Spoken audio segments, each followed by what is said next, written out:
আওয়ামী লীগ নিষিদ্ধে জারি করা প্রজ্ঞাপন অন্য কোনো রাজনৈতিক দল বা মুক্তমনের মানুষের মত প্রকাশের স্বাধীনতাকে ক্ষুণ্ণ করবে না বলে বিবৃতি দিয়েছে অন্তর্বর্তী সরকার। সোমবার রাতে প্রধান উপদেষ্টা প্রেস উইংয়ের বিবৃতিতে বলা হয়, আওয়ামী লীগের কোনো কর্মকাণ্ড দলটির সম্পর্কে সরকারের গৃহীত বিভিন্ন পদক্ষেপের যৌক্তিক, গঠনমূলক বা আইনানুগ বিশ্লেষণ বা মতামত প্রদান এই প্রজ্ঞাপন দ্বারা খর্বিত করা হয়নি। আরও বলা হয়, গত প্রায় ১৫ বছর বিশেষ করে ছাত্র জনতার গণ অভ্যুত্থানকালে আওয়ামী লীগ এবং এর সহযোগী সংগঠনের বিরুদ্ধে হামলা, গুম, খুন, অমানবিক নির্যাতন, সন্ত্রাসী কার্যকলাপ ও মানবতা বিরোধী অপরাধের অভিযোগে আন্তর্জাতিক অপরাধ ট্রাইব্যুনাল এবং দেশের ফৌজদারি আদালতে বহু সংখ্যক মামলা বিচারাধীন রয়েছে। এই বিচার কাজ যাতে নির্বিঘ্ন হয় সেজন্য এই প্রজ্ঞাপন জারি করা হয়েছে। ভারত পাকিস্তান সংঘাতে স্থগিত হওয়া ইন্ডিয়ান প্রিমিয়ার লিগ আইপিএল ১৭ই মে পুনরায় শুরুর সিদ্ধান্ত নিয়েছে আয়োজকরা। ফাইনালের জন্য দিন নির্ধারণ করা হয়েছে ৩রা জুন। বিবৃতির মাধ্যমে এই খবর জানিয়েছে বিসিসিআই। ৯ মে স্থগিত হয়েছিল টুর্নামেন্ট। নতুন করে সূচনার পর সেটি ৬ ভেন্যুতে মাঠে গড়াবে। ১৭ ম্যাচের মধ্যে লিগ পর্বের ম্যাচ ১৩টি, ৪টি প্লে অফ। তার মানে পাঞ্জাব কিংস ও দিল্লি ক্যাপিটালসের স্থগিত হয়ে যাওয়া ম্যাচ আবারও মাঠে গড়াবে। জয়পুরে সেটা হবে ২৪শে মে। প্লে অফে প্রথম কোয়ালিফায়ার হবে ২৯শে মে, এলিমিনেটর ৩০শে মে, দ্বিতীয় কোয়ালিফায়ার ১লা জুন এবং ফাইনাল ৩রা জুন।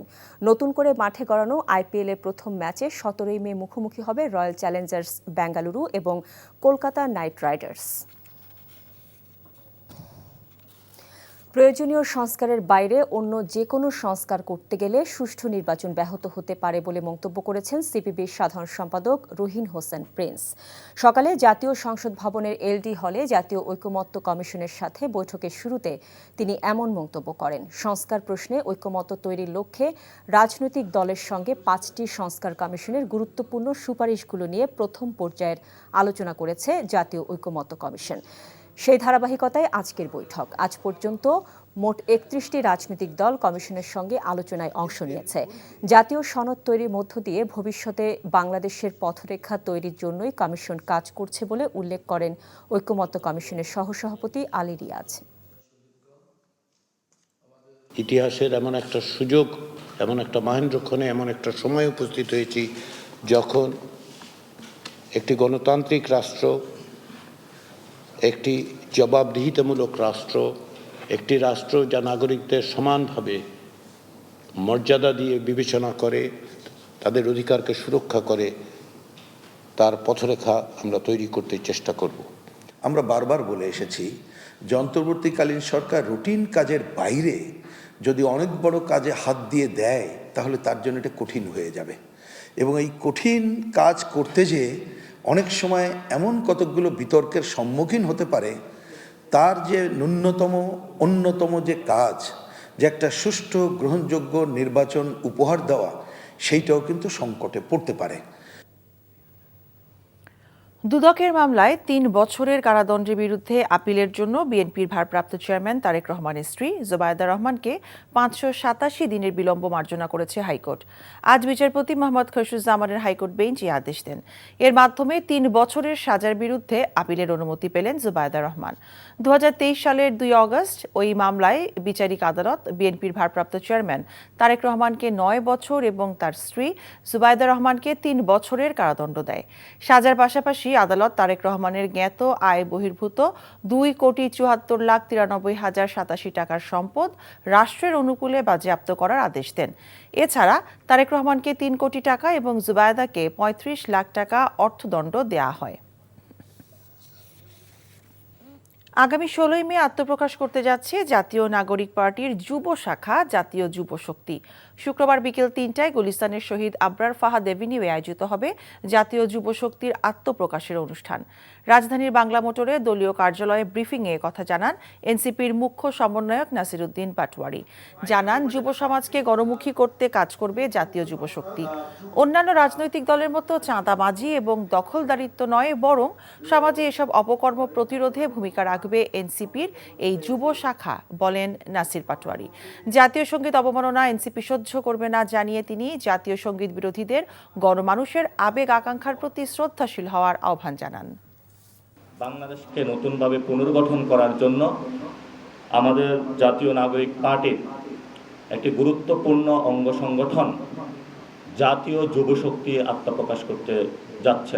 ৭১ আমাদের ভিত্তিমূল, আমরা ২৪-এ সেটা রিক্লেম করেছি এবং এই ভিত্তিমূল আমাদের থাকতে হবে। যদি কোনো গোষ্ঠী, কোনো পক্ষ ৭১কে বাইপাস করে রাজনীতি করতে চায়, এটা তাদের রাজনীতিটা বুমেরাং হবে। আগামী অর্থবছরে ক্ষুদ্র উদ্যোক্তাদের জন্য ৫০০ কোটি টাকা বরাদ্দ চেয়েছে এসএমই ফাউন্ডেশন। মঙ্গলবার ইকোনমিক রিপোর্টার্স ফোরাম আয়োজিত কর্মশালায় এসএমই ফাউন্ডেশনের চেয়ারম্যান মুশফিকুর রহমান বলেন, অন্তত ৪টি বাজেটে সুনির্দিষ্ট কিছু বরাদ্দ প্রস্তাব করা হলেও তা বাস্তবায়ন করা হয়নি। আগামী বাজেটে ১০০টিরও বেশি প্রস্তাব করা হয়েছে ক্ষুদ্র উদ্যোক্তাদের জন্য। এসএমই ফাউন্ডেশনের বিভিন্ন কর্মসূচির সরাসরি সুবিধাভোগী ৩৫,০০০ ক্ষুদ্র ও মাঝারি উদ্যোক্তা বলেও জানান সংস্থাটির চেয়ারম্যান। তাই কর্মসংস্থান বাড়াতে আগামী বাজেটে প্রস্তাবিত অর্থ বরাদ্দের দাবিও জানান Mushfiqur Rahman. Cricket. ICC world test চ্যাম্পিয়নশিপের ফাইনাল খেলতে দল ঘোষণা করেছে অস্ট্রেলিয়া। জায়গা পেয়েছেন অলরাউন্ডার ক্যামেরন গ্রিন। লর্ডসে শিরোপা লড়াইয়ে অজিরা দক্ষিণ আফ্রিকার মুখোমুখি হবে আগামী ১১ জুন। গত বছর ইংল্যান্ডের বিপক্ষে ওয়ানডে সিরিজের সময় কোমরে চোট পান গ্রিন। তারপর অক্টোবরে সার্জারিও করান, কিন্তু খেলায় ফিরেছেন গত মাসে ইংলিশ কাউন্টি দিয়ে। শ্রীলঙ্কার বিপক্ষে সাম্প্রতিক টেস্ট সিরিজ মিস করার পর দলে ফিরেছেন অধিনায়ক প্যাট কামিন্স ও সতীর্থ পেসার জশ হ্যাজালউড। দলে রয়েছেন অভিজ্ঞ স্টিভ স্মিথ, মিচেল স্টার্করা। Usman Khawaja, Travis Head, Alex Carey, Nathan লায়নরাও রয়েছেন স্কোয়াডে। এতে পুরনো শক্তিশালী দলটাই পাচ্ছে অস্ট্রেলিয়া। দ্য ওভালে ২০২৩ সালের ফাইনালে ভারতকে হারিয়ে অস্ট্রেলিয়া টেস্ট চ্যাম্পিয়নশিপ ঘরে তুলেছিল। এবারও প্রোটিয়াদের বিপক্ষে শিরোপায় চোখ কামিন্সদের। খুলনা প্রকৌশল ও প্রযুক্তি বিশ্ববিদ্যালয় কুয়েটের শিক্ষক সমিতির কার্যবিরতির মধ্যে ৩৭ শিক্ষার্থীকে শোকজ করায় বিক্ষোভ করেছে শিক্ষার্থীরা। দুপুরে বিশ্ববিদ্যালয়ের ক্যাম্পাসে এই বিক্ষোভ করে তারা। এ সময় শিক্ষার্থীরা জানায়, ১৮ ও ১৯ ফেব্রুয়ারি ছাত্রদের সাথে বহিরাগতদের সংঘর্ষে শিক্ষক লাঞ্ছিতের ঘটনায় বিশ্ববিদ্যালয়ের সব শিক্ষক ৫ দফা দাবিতে ৪ মে থেকে একাডেমিক কার্যক্রম বন্ধ রাখে। এ ঘটনায় কুয়েটের তদন্ত কমিটি ৩৭ শিক্ষার্থীকে কারণ দর্শানোর নোটিশ প্রদান করে। এর প্রতিবাদেই ক্যাম্পাসে বিক্ষোভ মিছিল করেছে শিক্ষার্থীরা। চট্টগ্রামের জলাবদ্ধতা মানবসৃষ্ট সমস্যা উল্লেখ করে বিদ্যুৎ জ্বালানি উপদেষ্টা ফাউজুল কবির খান বলেছেন, জলাবদ্ধতা সৃষ্টির জন্য আগের মেয়র এবং সিডিএ চেয়ারম্যানই দায়ী। দুপুরে চট্টগ্রামে জলাবদ্ধতা নিরসনে নগরীর পাহাড়তলী এলাকার কয়েকটি খাল ও বাকলিয়ার বীরজাখাল সহ বিভিন্ন স্থান পরিদর্শন শেষে তিনি একথা বলেন। এ সময় city mayor doctor Shahadat Hossain, CDA chairman প্রকৌশলী নুরুল করিম, মহানগর জামায়াতে ইসলামীর আমির শাহজাহান চৌধুরী উপস্থিত ছিলেন। এর মধ্যে বীরজাখাল পরিষ্কারের দায়িত্ব নিয়েছে জামায়াতে ইসলামী ও পাহাড়তলীর নাসির খাল পরিষ্কার করছে মহানগর বিএনপি। উপদেষ্টা ফাউজুল কবির খান বলেন, নানা প্রতিবন্ধকতা কাটিয়ে খালগুলো খনন করা হয়েছে। শূন্যপদ পূরণ সহ প্রাথমিক শিক্ষার মানোন্নয়নে পরিকল্পনা করা হচ্ছে বলে জানিয়েছেন প্রাথমিক ও গণশিক্ষা উপদেষ্টা ডাক্তার বিধান রঞ্জন রায় পোদ্দার। দুপুরে নাটোরের বড়াইগ্রাম উপজেলার বড়াইগ্রাম সরকারি প্রাথমিক বিদ্যালয় পরিদর্শন এবং শিক্ষক শিক্ষার্থীদের সাথে মতবিনিময় সভায় তিনি একথা বলেন। উপদেষ্টা বলেন, প্রাথমিক শিক্ষার মানোন্নয়নে শিক্ষার্থীরা যাতে শিক্ষকদের কাছ থেকে বেশি সময় পায় সেজন্য ছুটির পরিমাণ কমিয়ে এবং পদোন্নতি ও শূন্যপদ পূরণের উদ্যোগ নেওয়া হয়েছে। এ সময় প্রাথমিক ও গণশিক্ষা মন্ত্রণালয়ের সচিব, শিক্ষক ও সংশ্লিষ্ট কর্মকর্তারা উপস্থিত ছিলেন। বকেয়া বেতনের দাবিতে সাভারে ঢাকা আরিচা মহাসড়ক ৩.৫ ঘন্টা অবরোধ করেছে তৈরি পোশাক কারখানা শ্রমিকরা। পুলিশ জানান, সাভারের রাজাসন রোডে অবস্থিত জিকে গার্মেন্টস নামের তৈরি পোশাক কারখানার মালিক কর্তৃপক্ষ ২ মাস ধরে শ্রমিকদের বেতন বকেয়া রাখে। এমন অবস্থায় বিক্ষুব্ধ শ্রমিকরা প্রথমে কারখানার অভ্যন্তরে বিক্ষোভ করে, পরে মিছিল নিয়ে ঢাকা আরিচা সড়কে নেমে রাস্তা অবরোধ করে শ্রমিকরা। এতে বন্ধ হয়ে যায় যান চলাচল। পুলিশ গিয়ে অবরোধকারীদের আশ্বাস দিলে ৩.৫ ঘন্টা পর যান চলাচল স্বাভাবিক হয়। জুলাই গণঅভ্যুত্থানে গুরুতর আহত যশোরের যুবক এনাম সিদ্দিকের চিকিৎসার দায়িত্ব নিয়েছেন বিএনপির ভারপ্রাপ্ত চেয়ারম্যান তারেক রহমান। দুপুরে দলের ভাইস চেয়ারম্যান অধ্যাপক নার্গিস বেগম ও খুলনা বিভাগীয় সাংগঠনিক সম্পাদক অনিন্দ ইসলাম অমিত সদর উপজেলার এনায়েতপুরে এনাম সিদ্দিকীর বাড়িতে যান। নেতৃবৃন্দ তারেক রহমানের পক্ষ থেকে এনাম সিদ্দিকীর হাতে আর্থিক অনুদান তুলে দেন। এ সময় জেলা বিএনপির সভাপতি সাবিরুল হক সাবু, সাধারণ সম্পাদক দেলোয়ার হোসেন খোকন সহ অন্যরা উপস্থিত ছিলেন। গত 4 আগস্ট রাজধানীর উত্তরায় আন্দোলনে অংশ নেওয়ার সময় পুলিশ তার মাথায় গুলি করে। দেশের বিভিন্ন স্থানে জুলাই আন্দোলনের শহীদ পরিবারের মাঝে আর্থিক অনুদান প্রদান করেছে জেলা প্রশাসন। চাঁদপুরের 30 শহীদ পরিবারের সদস্যদের কাছে 59 লাখ টাকা অনুদান প্রদান করেন জেলা প্রশাসক মোহাম্মদ মোহসিন উদ্দিন। শহীদ পরিবারের প্রতি সহমর্মিতা জানিয়ে জেলা প্রশাসক অনুদানের টাকা নিয়ে যাতে পারিবারিক দ্বন্দ্ব তৈরি না হয় সেই ব্যাপারে সতর্ক থাকার আহ্বান জানান। শরীয়তপুরের 11টি শহীদ পরিবারের মাঝে 10 লাখ টাকা করে সঞ্চয়পত্র প্রদান করেছে মুক্তিযুদ্ধ বিষয়ক মন্ত্রণালয়। পরিবারগুলোর হাতে সঞ্চয়পত্র তুলে দেন জেলা প্রশাসক মোহাম্মদ আশরাফুদ্দিন। এছাড়া দিনাজপুরেও গণঅভ্যুত্থানের শহীদ 8 পরিবারের সদস্যদের মাঝে অনুদান হিসেবে সঞ্চয়পত্র বিতরণ করা হয়েছে। প্রতি পরিবারের জনপ্রতি 10 লাখ টাকার সঞ্চয়পত্র বিতরণ করেন জেলা প্রশাসক রফিকুল ইসলাম। সুনামগঞ্জে যুক্তরাজ্য বিএনপির সাধারণ সম্পাদক ও জাতীয় নির্বাহী কমিটির সদস্য কয়সর এম আহমেদের উদ্যোগে ফ্রি চক্ষু চিকিৎসা সেবা প্রদান করা হয়। দুপুরে আলী কমিউনিটি সেন্টারে এই ফ্রি চক্ষু চিকিৎসা সেবার উদ্বোধন করেন সুনামগঞ্জ জেলা বিএনপির আহ্বায়ক কলিমুদ্দিন আহমদ মিলন। আয়োজকদের পক্ষ থেকে জানানো হয়, বিএনপির ভারপ্রাপ্ত চেয়ারম্যান তারেক রহমানের নির্দেশে জগন্নাথপুর উপজেলায় অসহায় ও হতদরিদ্র মানুষের জন্য চিকিৎসা সেবার আয়োজন করা হয়। নাব্যতা সংকট দূরীকরণে কর্ণফুলী নদীতে খনন এবং ফেরির পল্টনের সংস্কার কাজ শুরু হয়েছে। রাঙ্গামাটি সড়ক ও জনপথ বিভাগ নির্বাহী প্রকৌশলী সবুজ চাকমা বলেন, শুষ্ক মৌসুমে নাব্যতা সংকটের কারণে ফেরিতে ওঠার পল্টনের তলাটা চরের উপর আটকে যায়, ফলে যানবাহন পারাপারে বিঘ্ন সৃষ্টি হয়। তাই কর্ণফুলী নদীতে খনন এবং প্রয়োজনীয় কাজ শেষে আগামী রবিবার থেকে ফেরি আবারও খুলে দেওয়া হবে। এ সময় তিনি বিকল্প সড়ক হিসেবে চট্টগ্রামের রাঙ্গুনিয়া পদুয়া সুখবিলাস সড়ক ব্যবহার করতে সকলকে অনুরোধ জানিয়েছেন।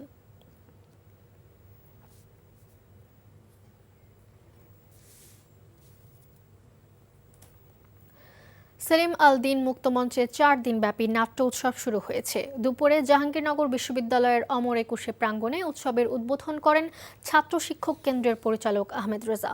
অনুষ্ঠানে স্বাগত বক্তব্য দেন জাহাঙ্গীরনগর থিয়েটারের সভাপতি ও প্রত্নতত্ত্ব বিভাগের অধ্যাপক সৈয়দ মোহাম্মদ কামরুল আহসান।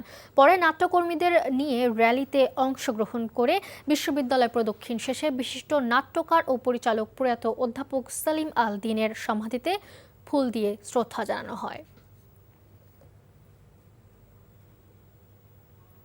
জাতীয় রাজস্ব বোর্ড এনবিআর বিলুপ্তির অধ্যাদেশ বাতিলের দাবিতে আগামীকাল থেকে 3 কার্যদিবস কলম বিরতি পালন করবে প্রতিষ্ঠানটির কর্মকর্তা কর্মচারীরা। বিকেলে ভবনের সামনে অবস্থান নিয়ে তারা এই কর্মসূচি ঘোষণা করেন। তবে কর্মকর্তারা ক্ষমতা কুক্ষিগত রাখতেই এমন কর্মসূচি পালন করছে বলে মনে করেন সংস্থাটির সাবেক চেয়ারম্যান ডক্টর আব্দুল মজিদ। বলেন, এই অধ্যাদেশ বাস্তবায়নের মাধ্যমে দীর্ঘ প্রতীক্ষার অবসান হবে। মেজবাহ হাসানের রিপোর্ট। সোমবার মধ্যরাতে জারিকৃত এনবিআর বিলুপ্তির অধ্যাদেশ বাতিলের দাবিতে এনবিআর সংস্কার ঐক্য পরিষদের ব্যানারে ভবনের সামনে অবস্থান নেন কর্মকর্তা কর্মচারীরা। তাদের দাবি, কাঠামো পরিবর্তন হলে হুমকির মুখে পড়বে প্রশাসনিক স্বচ্ছতা। 14 মে, 15 মে এবং 17 মে এই 3 দিন আমাদের এনবিআর এর অধীনস্থ সকল দপ্তর কলম বিরতি পালন করবে।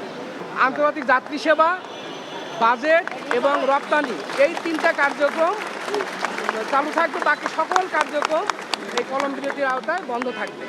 তবে এই নতুন অধ্যাদেশকে ইতিবাচক হিসেবে দেখছেন এনবিআর এর সাবেক চেয়ারম্যান। বলছেন, এই অধ্যাদেশ বাতিলের দাবি অযৌক্তিক। সংস্থার কর্মীদের শঙ্কার কোনো কারণ নেই। যাদের ভেস্টেড ইন্টারেস্ট থাকে, ভেস্টেড ইন্টারেস্ট নিয়ে গড়ে ওঠে, তারা তো এটা হতে দিতে চায় না, কারণ তাদের প্রসংবাদ, ব্যবসা বাণিজ্য, কাজকর্ম ক্ষতিগ্রস্ত হবে। ও নিজের পাওয়া খর্ব হয়ে যাবে, এটা ও চায় না। কারণ সেটা তো সরাসরি বলতে পারে না। সেই জন্য ওই আমাদের কি হলো, আপনারা আমাদের কি করলেন, আমরা এটা ভোটে দেবো না বলে পেন ডাউন করতেছে বা ইয়ে করতেছে, এর তো কোনো মানে নেই। কর নীতি নির্ধারণ ও কর প্রশাসনকে আলাদা করে দক্ষতা বাড়ানো ও স্বার্থের সংঘাত কমানো এবং দেশের কর ভিত্তি বিস্তৃতি করার উদ্দেশ্যে এই সিদ্ধান্ত নেওয়া হয়েছে বলে জানান সংশ্লিষ্টরা। Misbah Hasan, NTV news, Dhaka. NBR ভেঙে দুটি বিভাগ করা হলেও রাজস্ব আদায়ে এর কোনো প্রভাব পড়বে না এবং সংস্থাটির কর্মকর্তাদের এতে দুশ্চিন্তার কিছু নেই বলে জানিয়েছেন অর্থ উপদেষ্টা ডক্টর সালেউদ্দিন আহমেদ। সকালে সচিবালয়ে সরকারি ক্রয় সংক্রান্ত উপদেষ্টা পরিষদ কমিটির সভা শেষে এ কথা বলেন তিনি। জানান, আর টাকা ছাপিয়ে ফুলিয়ে ফাঁপিয়ে বাজেট বড় করা হবে না। রিপোর্ট করছেন রুকনউদ্দিন। জাতীয় রাজস্ব বোর্ড এনবিআর ভেঙে রাজস্ব নীতি ও রাজস্ব ব্যবস্থাপনা নামে দুটি বিভাগ সৃষ্টি করে সোমবার রাতে প্রজ্ঞাপন জারি করেছে সরকার। আইএমএফের শর্ত মানতে ও তাদের মতামত উপেক্ষা করে এমন সিদ্ধান্ত দাবি করে আগে থেকেই এই প্রস্তাবের বিরোধিতা করে আসছিলেন আয়কর ও কাস্টমসের কর্মকর্তাদের অনেকে। মঙ্গলবার সচিবালয়ে সরকারি ক্রয় সংক্রান্ত উপদেষ্টা পরিষদ কমিটির সভা শেষে এ বিষয়ে সাংবাদিকরা জানতে চান অর্থ উপদেষ্টার কাছে। এনবিআর এর আপনার ইসে করার চিন্তা করার দুশ্চিন্তা করার কোনো কারণ নেই। ওদের সাথে যে আলাপ করি না তা না, আর আলাপ যদি মনে করেন এনবিআরে হাজার হাজার কর্মচারী সদস্যের সাথে আলাপ করে তা না, যারা মেম্বার সদস্য ডেফিনেটলি তাদের সাথে আলাপ করছে। ওদিকে আবার প্রশাসনের লোকের কিছু মন্তব্য আছে, তাদের সাথে আলাপ করা হয়েছে। এটা ইন্টারন্যাশনাল প্র্যাকটিস, পলিসি ডিভিশন আর ইমপ্লিমেন্টেশন ডিভিশন এক থাকে না। এখন এনবিআর যদি পলিসিও করে, মানে যাদের খালি কাজ হলো কালেক্ট করা, তো এটা একটা কনফ্লিক্ট ইন্টারেস্টও থাকে। এ সময় তার কাছে সাংবাদিকদের প্রশ্ন ছিল, এমন সিদ্ধান্ত রাজস্ব আদায়ে কোনো প্রভাব ফেলবে কিনা। রাজস্ব আদায়ে কোনো প্রভাব না, রাজস্ব আমরা এই পর্যন্ত যেটা অলরেডি কিন্তু রাজস্ব আদায় গতবারের তুলনায় 2% কিন্তু বেশি হয়েছে, খুব হতাশাব্যঞ্জক না। আসছে বাজেট কেমন হবে তা নিয়েও ধারণা দেন অর্থ উপদেষ্টা। বড় বড় মেগা প্রজেক্টে ধার করে ডেফিসিট দিয়ে এগুলি করব না, এবং ব্যাংক থেকে বড়োইংও করে বিরাট তারপর টাকা ছাপিয়ে আমরা এগুলো বাজেটটা বাস্তবায়ন করে। আগামী অর্থ বছরের বাজেটে কিছুটা ঘাটতি থাকবে, তবে তা পূরণ করতে বিশ্ব ব্যাংক সহ বেশ কয়েকটি প্রতিষ্ঠানের সাথে আলোচনা চলছে বলেও জানান অর্থ উপদেষ্টা। রুকনউদ্দিন, এনটিভি নিউজ, ঢাকা। ভৌগোলিক অখণ্ডতা, প্রশাসনিক গুরুত্ব এবং ভোটারদের সংখ্যা বিবেচনা নিয়েই নতুনভাবে সীমানা নির্ধারণের কাজ শুরু করছে নির্বাচন কমিশন। 61টি আসনের 4 শতাধিক মামলা নিষ্পত্তি শেষ হলে 300 আসনে সীমানা নির্ধারণ হবে। এনটিভিকে দেয়া একান্ত সাক্ষাৎকারে নির্বাচন কমিশন সচিব আখতার হোসেন বলেন, জাতীয় নির্বাচনের সরঞ্জাম কিনেও নির্বাচনের পথে এগিয়ে থাকছেন তারা। নিয়ামুল আজিজ সাদেকের রিপোর্ট। জাতীয় সংসদের সীমানা পুনর্নির্ধারণ অধ্যাদেশ 1976। এই অধ্যাদেশ অনুসারেই আঞ্চলিক অখণ্ডতা, জনশুমারি ও গুরুত্ব বিবেচনা না করেই এতদিন হয়ে আসছিল সীমানা পুনর্নির্ধারণ। এরই আলোকে হচ্ছিল বিগত সংসদ নির্বাচনগুলো। বাংলাদেশের যে বাস্তবতা, কিছু জেলা আছে একদম ছোট, আবার কিছু জেলা আছে একদম বড়। সো এই জন্য আমরা কতগুলো ক্যাটাগরিতে ভাগ করেছি, যে ছোটগুলোর জন্য এই যে পপুলেশনের ডেভিয়েশন সেটা একরকম, আর বড়গুলোর জন্য আর একরকম। ঢাকা এবং চট্টগ্রামে এটাকে সর্বোচ্চ 25% করার কথা বলেছি 2024 সালের নির্বাচনে। এই ডেভিয়েশনটা 50%, 60% ছিল, যেটা একদম অ্যাবনর্মাল। এটা সারা দুনিয়াতে কোথাও নাই। কিন্তু সম্প্রতি 61টি আসনে 405টি আবেদনে সেসব সীমানা পুনর্নির্ধারণ নিয়ে প্রশ্ন তুলেছেন অনেকে। এরপরই এই অধ্যাদেশটি সংশোধন করে গেজেট প্রকাশিত হয়েছে। আবেদন গৃহীত হলে শুধু ওই এলাকা নয়, পার্শ্ববর্তী এলাকার সীমানা পরিবর্তন হবে বলে জানান নির্বাচন কমিশন সচিব। বিদ্যমান আইনের আওতায় পর্যালোচনা করব। এখন বিদ্যমান আইনের আওতায় পর্যালোচনা করতে গেলে যে উপাত্তগুলো আছে, জিওগ্রাফিক্যাল লোকেশন, অ্যাডমিনিস্ট্রেটিভ লোকেশন, এই বিষয়গুলোকে রেখে এই জিনিসগুলো আমরা পুঙ্খানুপুঙ্খভাবে বিচার বিশ্লেষণ করে একটা সম্মানজনক বা পরিস্থিতিতে আসবো, সন্তোষজনক পরিস্থিতিতে আসবো, এবং যেটা যত তাড়াতাড়ি সম্ভব আমরা করব। সীমানা পুনর্বিন্যাসে ভৌগোলিক অখণ্ডতা নিশ্চিত, প্রশাসনিক সুবিধা ও গুরুত্ব, ভোটারদের আধিক্য বিবেচনা করা হবে। নির্বাচন কমিশনের এই প্রশাসনিক প্রধান বলেন, জাতীয় নির্বাচনের কেনাকাটা শুরু হয়েছে। প্রয়োজনীয় সংস্কারের পর যেন নির্বাচন বিলম্বিত না হয়, এ কারণে তারা কার্যক্রম চলমান রেখেছেন। আমাদের টেন্ডারিং প্রসেস কমপ্লিট করতে আমরা 5 থেকে 6 মাসের মধ্যে করতে পারি। তাহলে আমাদের নির্বাচন যখনই হোক না কেন, এগুলো পেরিশেবল আইটেম না। যেহেতু পেরিশেবল আইটেম না, কাজে আমরা আমাদের প্রস্তুতিটা তো রাখতেই হবে। নির্বাচনের তারিখটা আমরা যেন পিছিয়ে না পড়ি, এই জন্য আমাদেরকে প্রস্তুতিটা রাখতে হবে। সীমানা পুনর্নির্ধারণের আবেদনকারীদের বেশিরভাগই 2008 সালের আগের সীমানায় ফিরে যেতে চান বলে জানা গেছে। কোনো আসনে সীমানা নির্ধারণে পরস্পর বিরোধী অভিযোগ পড়েছে বলে জানিয়েছেন সচিব। Niamul Aziz Sadek, NTV news, Dhaka. BNP স্থায়ী কমিটির সদস্য আমির খসরু মাহমুদ চৌধুরী বলেছেন, একটি ছোট গোষ্ঠী তাদের স্বার্থ রক্ষায় বাংলাদেশকে একটি দিকে নিয়ে যাবে, সেটা হবে না। আর দলটির স্থায়ী কমিটির আরেক সদস্য হাফিজ উদ্দিন আহমেদ বলেন, এমএইচআর সরকার বাদ দিয়ে এখন নির্বাচিত সরকার দরকার। এছাড়া সিনিয়র যুগ্ম মহাসচিব রুহুল কবির রিজভী বলেন, শেখ হাসিনাকে রক্ষা করে ভারত পশ্চিম কাশ্মীরের মতো বাংলাদেশকেও পূর্ব কাশ্মীরে পরিণত করতে চাইছে।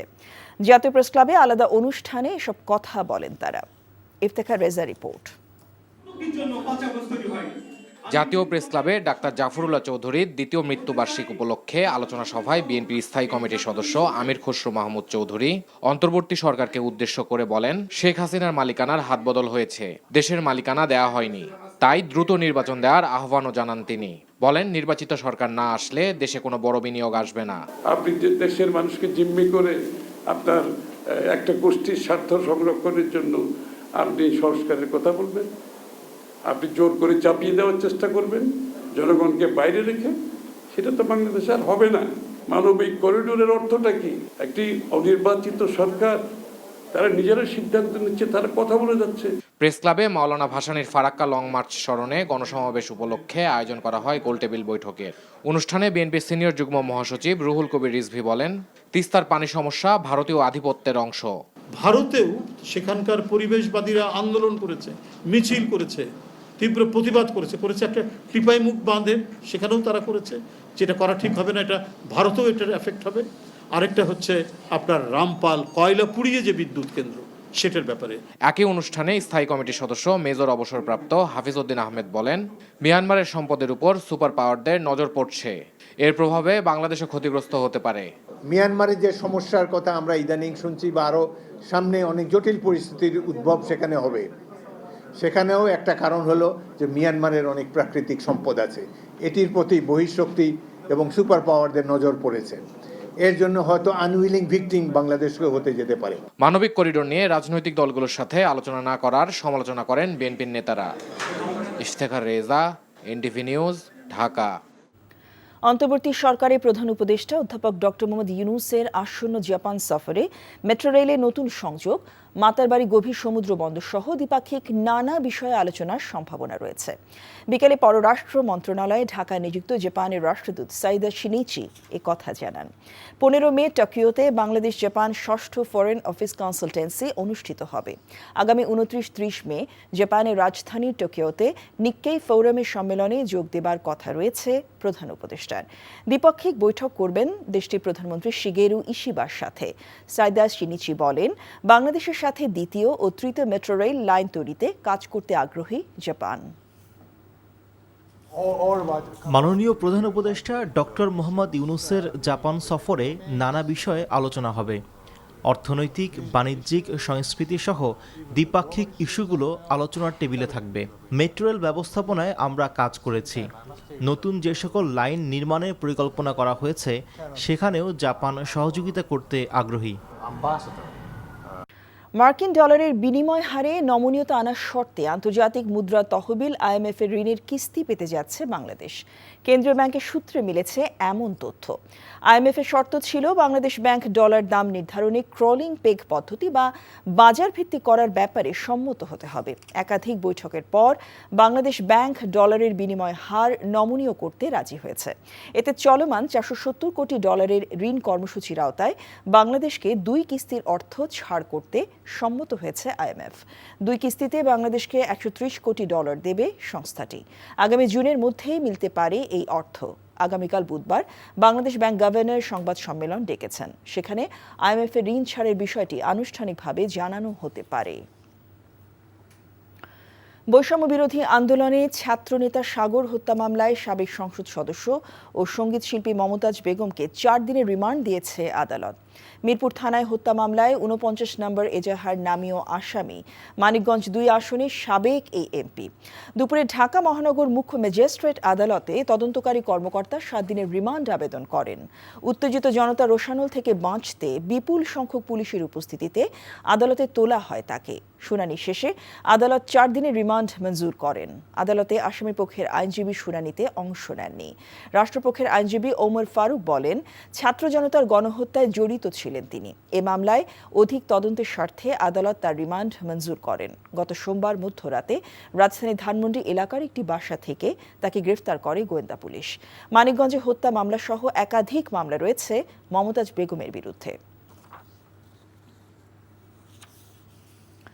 পুলিশ খুনি বাহিনী হতে পারে না, তাদের হাতে সর্বোচ্চ শটগান থাকতে পারে বলে মন্তব্য করেছেন বাংলাদেশ পুলিশের মহাপরিদর্শক বাহারুল আলম।